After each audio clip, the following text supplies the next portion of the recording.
I'm Maria Green from Joliet Police Department. Joliet's about 35 miles southwest of the city of Chicago. We've got a population of about 152,000 people right now. The population's grown like big time.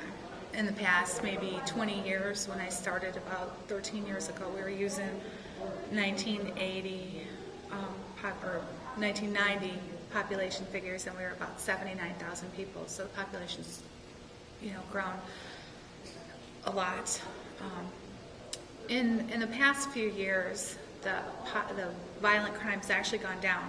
Not just the count, but the rate per 100,000 people. But the shootings in Joliet, the violent crime in terms of gang shootings or just any kind of shootings, has gone up.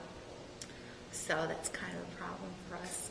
We started a few years ago doing a strategic tactical deployment program where we review all the crimes every week, all the shootings, all the robberies, all the burglaries, just to see what's going on. We throw them out on a map and kind of set our guys out there. Okay, these are the small areas where we're going to concentrate on this week, and they move depending on what's going on each week. That's not necessarily feasible anymore with the economy the way it is. We've lost about 12% of our officers. So for a department of about 302 officers, 12% is a big deal. So we're with this smart policing grant, what we're really doing is trying to not just look at, okay, we're kind of guessing by what happened last week, kind of taking some other factors into consideration when we're concentrating each week on where we're going to focus our most intense efforts. We started working with probation and taking their data and kind of integrating it with what we know.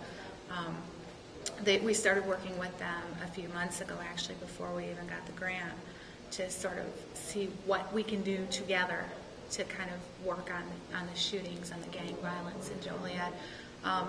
They basically, it was a case-by-case basis where our officers would talk to a probation officer, oh yeah, what do you know about so-and-so? But they really had no idea what was going on in terms of where the shootings were happening. One of the supervisors actually told us that, his guys were like, well, I gotta go check on so-and-so. Is this an okay area to go in? And he says, read the paper.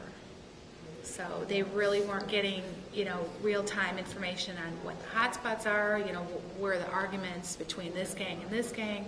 So they started coming to our meetings every Friday, and I send them something the day before, which is, okay, this is who our problem people are this week, and so they can speak to it on Friday. They can look up what the story is, who's doing what, and come back to us on Friday and say, okay, well, we're going to concentrate on this guy, or we can work on this or follow up on that. So even small steps like that, just making it more organized. And then we brought on Loyola to kind of measure all these different things that we're doing, the kind of more sophisticated analysis to kind of measure if this is really having an impact or not. The first year we did strategic tactical deployment, we got about an 11% decrease in the shootings, which, that sounds great. Was that really specifically because of what we did? We don't know. So that's kind of where we brought Loyola in, who can definitively say, yes, they did this, and this happened.